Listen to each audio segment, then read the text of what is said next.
Hi hello, സ്നേഹക്കൂട്ടിൻ്റെ എല്ലാ പ്രിയപ്പെട്ട പ്രേക്ഷകർക്കും മെട്രോ സ്റ്റാറിലേക്ക് സ്വാഗതം. അങ്ങനെ പല്ലവിയും സേതുവും കൂടി ആ ടീച്ചറിൻ്റെ വീട്ടിലേക്ക് പോവുകയും ടീച്ചറിനോട് സംസാരിക്കുകയും ചെയ്തു. എന്നാൽ തൻ്റെ ഭർത്താവ് തന്നെ ഡിവോഴ്സ് ചെയ്യാനായിട്ട് പോകുന്നു എന്നുള്ള വാർത്ത അറിഞ്ഞതിന് ശേഷമാണ് ഇങ്ങനൊരു കടുങ്കൈ ചെയ്യാനായിട്ട് ആ ടീച്ചർ തുനിഞ്ഞിറങ്ങിയത്, ജീന ടീച്ചർ തുനിഞ്ഞിറങ്ങിയത് എന്നറിഞ്ഞപ്പോൾ പല്ലവിക്കും സേതുവിനും ഭയങ്കര ഒരു ഷോക്കായിപ്പോയി. എല്ലാം കാര്യങ്ങളും പറഞ്ഞ് സമാധാനിപ്പിച്ച് ടീച്ചറിനോട് തിരികെ കോളേജിൽ വരാനും കൂടി പറഞ്ഞിട്ടാണ് പല്ലവിയും സേതുവും കൂടി അവിടെ നിന്ന് ഇറങ്ങിയത്. എന്നാൽ ഇതോടുകൂടി ചില തീരുമാനങ്ങൾ പല്ലവി എടുത്തു കഴിഞ്ഞു. ആ ചില തീരുമാനങ്ങൾ ബാധിക്കാൻ പോകുന്നത് നമ്മുടെ ഉറപ്പായിട്ട് ഇന്ദ്രനെ തന്നെയായിരിക്കും. ഇനി എന്താണ് സംഭവിച്ചിട്ടുണ്ടാവുക എന്ന് നമുക്ക് നോക്കാം. അതിനു മുൻപ് ആദ്യമായിട്ടാണ് ഈ ചാനൽ കാണുന്നതെങ്കിൽ തീർച്ചയായിട്ടും സബ്സ്ക്രൈബ് ചെയ്യുക. അപ്പോൾ ഞങ്ങളുടെ പുതിയ സീരിയൽ റിവ്യൂ വീഡിയോസ് എല്ലാം നിങ്ങൾക്ക് ലഭിക്കുന്നതായിരിക്കും. പല്ലവി അങ്ങനെയല്ലോ അവരോട് എല്ലാവരോടും സംസാരിച്ച് തിരികെ ടീച്ചറിനോട് കോളേജിൽ വരാനായിട്ട് പറഞ്ഞിട്ടാണ് പല്ലവിയും സേതുവും പോയതിനു ശേഷം പോകുന്ന വഴിക്ക് പല്ലവി സേതുവിനോടൊരു കാര്യം പറഞ്ഞു. ഇവിടെ ഡിവോഴ്സ് ഇപ്പോൾ വിവാഹം കഴിഞ്ഞ് ഒരുപാട് സ്വപ്നങ്ങളോട് കൂടി പുതിയൊരു ജീവിതത്തിലോട്ട് കടക്കും. എന്നാൽ തനിക്ക് ഒത്തുപോകാൻ പറ്റത്തില്ല എന്ന് മനസ്സിലാക്കുമ്പോൾ ഡിവോഴ്സ് ചെയ്യുന്ന ഒരു സാഹചര്യം എത്തുമ്പോഴാണ് പെൺകുട്ടികൾ തകർന്നു പോകുന്നത്. അങ്ങനെ പെൺകുട്ടികൾ തകർന്നു പോകുമ്പോൾ അവരുടെ മുന്നിൽ പിന്നെ വേറെ വഴി ഉണ്ടാകത്തില്ല. അപ്പോൾ പിന്നെ അവർ ചിന്തിക്കാൻ പോകുന്നത് എന്നേക്കുമായിട്ട് ഈ ലോകത്ത് നിന്ന് നമുക്ക് വിട്ടുപോകാം, എന്നേക്കുമായിട്ട് ആത്മഹത്യ ചെയ്ത് തൻ്റെ ജീവിതം ഒടുക്കാം എന്നായിരിക്കും അവർ ചിന്തിക്കുക. എന്നാൽ അങ്ങനെ ചിന്തിക്കുമ്പോൾ ബാധിക്കാൻ പോകുന്നത്, മരിച്ചു കഴിഞ്ഞു കഴിഞ്ഞാൽ പിന്നെ അവരങ്ങ് പോകും. പിന്നെ അതിൻ്റെ വേദനകളെല്ലാം അനുഭവിക്കാൻ പോകുന്നത് ചുറ്റിലുമുള്ളവരായിരിക്കും, പ്രത്യേകിച്ച് അവരുടെ അമ്മയും അച്ഛനും. മക്കളുണ്ടെന്നുണ്ടെങ്കിൽ മക്കളും. അപ്പോൾ അങ്ങനെ ഒരുപാട് പ്രശ്നങ്ങൾ ഈ ഇന്നത്തെ സമൂഹത്തിൽ നടക്കുന്നുണ്ട്. അപ്പോൾ അതിന് വേണ്ടിയിട്ട് നമുക്കൊരു ബോധവൽക്കരണ ക്ലാസ് വെച്ചാലോ, ബോധവൽക്കരണ ക്ലാസ് എന്ന് പറയാൻ പറ്റത്തില്ല, ഒരു ഡിവോഴ്സ് ഫെസ്റ്റ്. ഓരോരുത്തരും അവരവരുടെ ജീവിതത്തിൽ നടന്ന വേദനകളും എല്ലാം ഇങ്ങനെ എല്ലാവരും കൂടി ചേർന്ന് അവർ അങ്ങോട്ടും ഇങ്ങോട്ടും സംസാരിക്കുകയും അതോടൊപ്പം തന്നെ ഈ ആത്മഹത്യ എന്ന് പറയുന്നത് ഒന്നും അല്ല. ആത്മഹത്യ എന്ന് പറയുന്നത് എല്ലാവരും ജീവിതത്തിൽ നിന്നും മുന്നോട്ട് നടക്കുന്ന, അല്ലെങ്കിൽ നമ്മുടെ ജീവിതത്തിൽ വരുന്ന പ്രതിസന്ധികളും പ്രശ്നങ്ങളും നമുക്ക് അഭിമുഖീകരിക്കാൻ പറ്റാതെ വരുമ്പോൾ, നമുക്ക് ഫേസ് ചെയ്യാൻ പറ്റാതെ വരുമ്പോഴാണ് അവർ ഡിവോഴ്സ് എന്ന് പറയുന്ന ഒരു തലത്തിലേക്ക് എത്തുന്നത്, അല്ലെങ്കിൽ ആത്മഹത്യ എന്ന് പറയുന്ന ഒരു കാര്യം തിരഞ്ഞെടുക്കുന്നത്. എന്നാൽ ആത്മഹത്യ എന്ന് പറയുന്നത് നമുക്ക് ഒരു ഒളിച്ചോട്ടം മാത്രമാണ്. അത് ഭീരുക്കളാണ് ചെയ്യുന്നത്. അല്ലാതെ ധൈര്യമുള്ളവർ ആ പ്രശ്നത്തെ ഫേസ് ചെയ്യുക, എന്നിട്ട് ആ പ്രശ്നം തരണം ചെയ്തുകൊണ്ട് നമ്മൾ വിജയത്തിലോട്ട് എത്തുക, ഇതായിരിക്കണം നമ്മുടെ കൺസെപ്റ്റ് എന്ന് പറയുന്നത്. അപ്പോൾ ഇതിൽ വെച്ചിട്ട് നമുക്കൊരു ഡിവോഴ്സ് ഫെസ്റ്റ് നടത്തിക്കൂടെ എന്ന് പല്ലവി സേതുവിനോട് ചോദിച്ചു. സേതുവിന് ആദ്യം അതൊരു തെറ്റാണോ എന്ന് ചിന്തിച്ചുവെങ്കിലും പല്ലവി കാര്യങ്ങളെല്ലാം പറഞ്ഞ് മനസ്സിലാക്കിയപ്പോൾ സേതുവിനും ശരിയാണെന്ന് തോന്നി നടത്താമെന്ന് തീരുമാനിച്ചു. പക്ഷേ നമ്മൾ രണ്ടുപേരും വിചാരിച്ചാൽ മാത്രം പറ്റത്തില്ല. നമ്മളെ രണ്ടുപേരുടെയും വീട്ടുകാർ ഓക്കെ പറയണം എന്ന് പറയുകയും അങ്ങനെ പൂർണിമയുടെ അടുത്തേക്ക് സേതുവും പല്ലവിയും കൂടി ചെന്നു. എന്നിട്ട് പൂർണിമയോടും എല്ലാവരോടും കാര്യങ്ങൾ പറഞ്ഞു. പൂർണിമയും ഒന്ന് ആലോചിച്ചപ്പോൾ ശരിയാണ്, ഇന്നത്തെ സമൂഹത്തിൽ ഡിവോഴ്സ് നടന്നു കഴിഞ്ഞാൽ ഏറ്റവും കൂടുതൽ ആത്മഹത്യ ചെയ്യുന്നത് പെൺകുട്ടികളാണ്. അവരാണ് ഏറ്റവും കൂടുതൽ തകർന്നു പോകുന്നത്. അങ്ങനെ ഉണ്ടാകാൻ പാടില്ല. ഡിവോഴ്സ് കഴിഞ്ഞാലും നമുക്ക് ജീവിക്കാൻ വീണ്ടും ജീവിതങ്ങളുണ്ട്.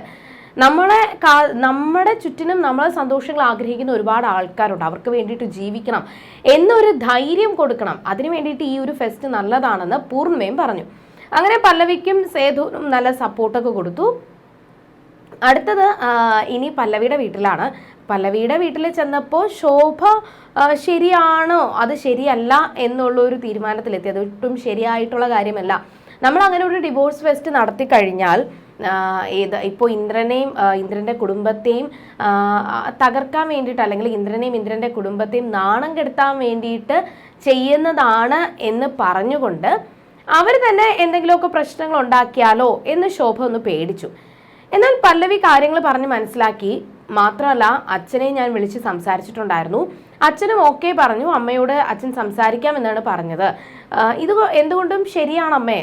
സേതുവും കാര്യങ്ങളെല്ലാം പറഞ്ഞ് മനസ്സിലാക്കിയപ്പോൾ ശോഭയും ഓക്കെ പറഞ്ഞു. ഒരു പ്രശ്നമില്ല, നമുക്ക് ഈ ഒരു ഫെസ്റ്റ് നടത്താം, ഞാൻ സപ്പോർട്ട് ചെയ്യാം എന്ന് ശോഭയും പറഞ്ഞു. അങ്ങനെ അവർ ഫെസ്റ്റ് നടത്താനായിട്ട് തീരുമാനിച്ചു. ബാക്കി കാര്യങ്ങളൊക്കെ ഓക്കെ ആക്കി. എന്നാൽ ഇതിനിടയിൽ മറ്റ് സംഭവങ്ങളും കുറച്ച് പ്രശ്നങ്ങളും കൂടി നടന്നു. ഇപ്പോൾ ഋതുവിന്റെ മനസ്സിൽ നല്ലൊരു മനുഷ്യനാണല്ലോ ഇന്ദ്രൻ. അപ്പൊ എവിടെ നോക്കിയാലും ഇന്ദ്രനെയാണ് ഋതു കാണുന്നത്. ഇന്ദ്രനോട് ഒരുപാട് ആരാധനയും ഒരു ഇഷ്ടവും ഋതുവിന് തോന്നി തുടങ്ങി.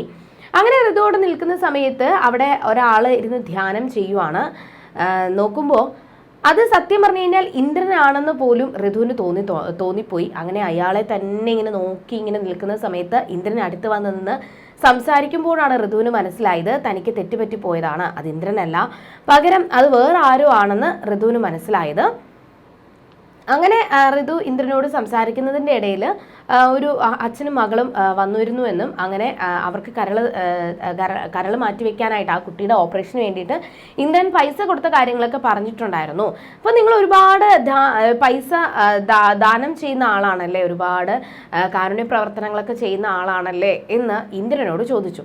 എന്നാൽ ഋതുവിൻ്റെ മുന്നിൽ പിടിച്ചു നിൽക്കാൻ വേണ്ടിയിട്ട് ഒരുപാട് കള്ളങ്ങൾ പടച്ചു വിട്ടുവെങ്കിലും അതൊന്നും സത്യമല്ല എന്ന് ഇനി ഇവിടെ നമ്മളെ പല്ലവിയല്ല ഋതു മനസ്സിലാക്കാൻ വേണ്ടിയിട്ട് പോകുന്നതേ ഉള്ളൂ.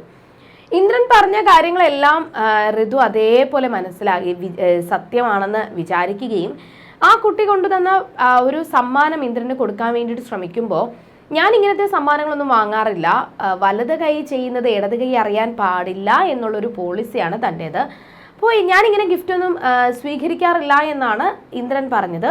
അത് കേട്ടപ്പോൾ ഒരു നല്ല ഒരാളെ പോലെ ഋതുവിന് തോന്നി. അങ്ങനെ ഋതു ഇന്ദ്രനെ പ്രണയിക്കാൻ വേണ്ടിയിട്ട് തുടങ്ങിയിരിക്കുകയാണ്. എന്നാൽ ഇന്ദ്രന് മനസ്സിലായി ഋതു തൻ്റെ വലയിൽ വന്ന് വീണിട്ടുണ്ടെന്ന് ഇന്ദ്രന് മനസ്സിലായി. ഇത് ഇന്ദ്രൻ്റെ ഒരു തുറുപ്പുചീട്ട് മാത്രമാണ്. സേതുവും പല്ലവിയും തന്നെ തകർക്കാൻ ശ്രമിച്ചു കഴിഞ്ഞാൽ ഋതു എന്ന് പറയുന്ന തുറുപ്പുചീട്ടെടുത്ത് വീശാനായിട്ടാണ് ഇന്ദ്രൻ ഇതെല്ലാം ചെയ്തു കൂട്ടുന്നത്. അങ്ങനെ പിറ്റേ ദിവസം ഇന്ദ്രൻ കോളേജിലെത്തി എത്തുന്ന സമയത്താണ് ടീച്ചേഴ്സ് പറയുന്നത് ഇങ്ങനൊരു ഫെസ്റ്റ് നടത്താനായിട്ട്, ഡിവോഴ്സ് ഫെസ്റ്റ് നടത്താനായിട്ട് പല്ലവി ടീച്ചർ തീരുമാനിച്ചിരിക്കുവാണ്. അപ്പം ആദ്യം ഫെസ്റ്റ് നടത്തുന്നു എന്ന് പറഞ്ഞപ്പോൾ ഇന്ദ്രൻ സപ്പോർട്ടായിരുന്നു. എന്നാൽ അതൊരു ഡിവോഴ്സ് ഫെസ്റ്റ് ആണെന്ന് പറഞ്ഞപ്പോൾ ഇന്ദ്രന് മനസ്സിലായി തന്നെ കരിവാരി തേക്കാനായിട്ടുള്ള ശ്രമമാണെന്ന്. അങ്ങനെ നേരെ പോവുകയും ഇന്ദ്രൻ നേരെ പോയി പല്ലവിയോട് സംസാരിച്ചു. എന്നിട്ട് നീ മനഃപൂർവ്വം എന്നെ നാണം കെടുത്താനായിട്ടുള്ള പരിപാടിയാണല്ലേ എന്നാണ് ഇന്ദ്രൻ ചോദിച്ചത്. എന്നാൽ എനിക്കങ്ങനെ നാണം കെടുത്തേണ്ട യാതൊരു കാര്യവുമില്ല എന്നും ഡിവോഴ്സ് ഫെസ്റ്റ് എന്നുള്ളത് ഒരു നാണം കെടുത്തുന്ന പരിപാടിയല്ല, പകരം എല്ലാവരെയും ബോധവൽക്കരണം ചെയ്യുന്ന ഒരു പരിപാടിയാണെന്ന് പറഞ്ഞു. എന്നാൽ നീ ഈ പരിപാടി നടത്തുന്നത് എനിക്കൊന്ന് കാണണം. നീ ഈ പരിപാടി നടത്താൻ പോകുന്നില്ല, ഇതെന്തായാലും ഞാൻ തടഞ്ഞിരിക്കും, നീ എല്ലാവരുടെ മുന്നിൽ നാണം കെടും എന്നൊക്കെ ഒരു ഭീഷണിയും കൂടി മുഴക്കിയിട്ടാണ് ഇന്ദ്രൻ പോയത്. എന്നാൽ പല്ലവിക്ക് ഈ ഒരു വെല്ലുവിളി പല്ലവി ഏറ്റെടുത്തു. എങ്ങനെയെങ്കിലും ഈ ഫെസ്റ്റ് നല്ലതുപോലെ നടത്തി പൂർത്തീകരിക്കണം എന്നുള്ളൊരു ചിന്ത മാത്രമേ പല്ലവിക്കുള്ളൂ. എന്തായാലും വളരെ സംഘർഷം നിറഞ്ഞ നിമിഷങ്ങളിലൂടെയാണ് കഥ മുന്നോട്ട് പോകുന്നത്. പല്ലവിയും സേതുവിനെയും തകർക്കാനായിട്ട് ഋതു എന്ന തുറുപ്പുചീട്ടും കൂടി ഇന്ദ്രൻ ഇറക്കിയിരിക്കുവാണ്. ഇനി ഇതിൽ ആരൊക്കെ ആയിരിക്കും വിജയിക്കുക? ഈ ഒരു ഫെസ്റ്റ് കൊളമാക്കാനായിട്ട് ഇന്ദ്രൻ ശ്രമിക്കുമ്പോൾ ഫെസ്റ്റ് നല്ലതുപോലെ പൂർത്തീകരിക്കാനായിട്ട് പല്ലവിക്കും സേതുവിനും സാധിക്കുമോ? അതോ ഇതിൻ്റെ ഇടയിൽ ചില പ്രശ്നങ്ങൾ ഉണ്ടാകുമോ, ചില ദുരന്തങ്ങൾ ഉണ്ടാകുമോ? എന്താണെന്ന് വെച്ച് കഴിഞ്ഞാൽ ഇന്ദ്രൻ ജയിക്കാനായിട്ട് ഏതൊരറ്റം വരെയും പോകുന്ന ആളാണെന്ന് ഈ കഴിഞ്ഞ എപ്പിസോഡുകൾ കൊണ്ട് തന്നെ നമുക്ക് തെളിയിച്ച് തന്നതാണ്. ഈ ഫെസ്റ്റ് ഒരിക്കലും നടത്തത്തില്ല, നീ നാണം കെടും, നീ അനുഭവിക്കും എന്നാണ് ഇന്ദ്രൻ പറഞ്ഞത്. അപ്പോൾ ഈ ഒരു ഫെസ്റ്റ് മുടക്കാനായിട്ട് ഇന്ദ്രൻ ചില ദുരന്തങ്ങൾ വരുത്തി വെക്കുമോ എന്നുള്ള സാധ്യത കാണുന്നുണ്ട്. ഇനി എന്തൊക്കെ സംഭവിക്കും എന്ന് നമുക്ക് വരുന്ന എപ്പിസോഡുകളിൽ കാണാം. അതുവരേക്കും ബൈ.